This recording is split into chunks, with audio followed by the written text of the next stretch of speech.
was the first time you met Iverson?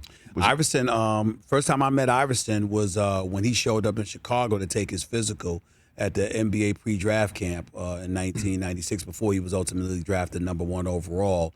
And that year I was named the backup beat writer for the Philadelphia 76ers for the Philadelphia Inquirer, Right. and which was his rookie year.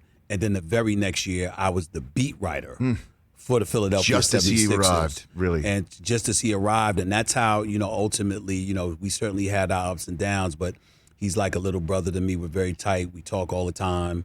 I love him dearly. And, just covering him every day for the first 10 years of his career.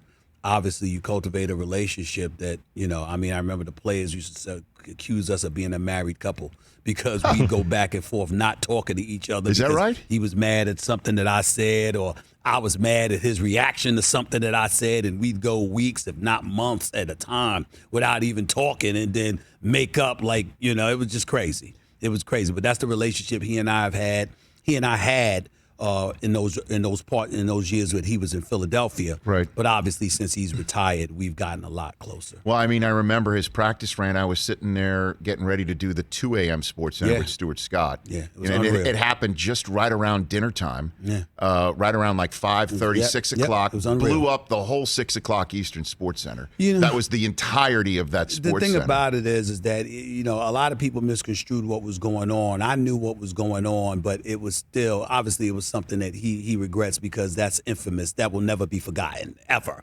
because that was one of the wildest press conferences any of us had ever seen. Mm-hmm. And his whole thing was that I'm a league MVP. I'm a scoring champion. I'm a year removed from taking us all the way to the finals. Shaq and Kobe is what it took to stop us or whatever.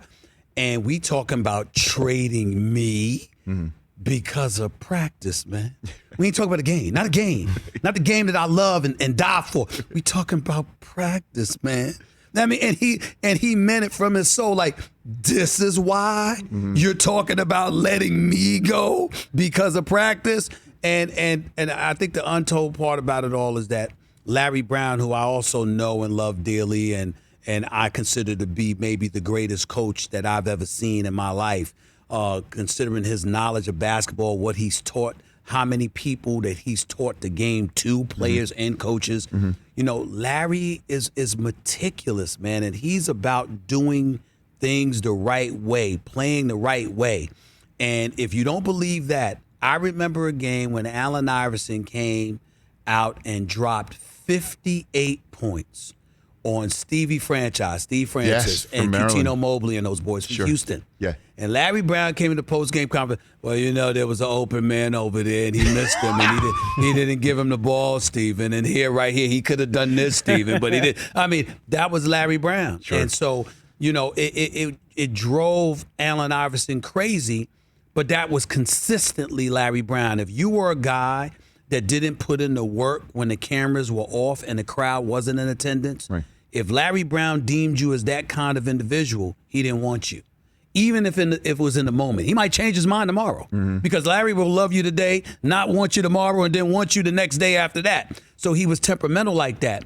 But it was all based off of you doing what he felt you were supposed to be doing to get better every day. That was a champion to Larry Brown. Not somebody who just had the gifts, but somebody who worked in their craft and got better every day. And there were days he felt like Allen Iverson didn't do that, and that's where it came from. But Allen Iverson was like, it's practice, man. Right. We talking practice. Hey, you watched all the way to the end. Thanks for that. Watch more right here.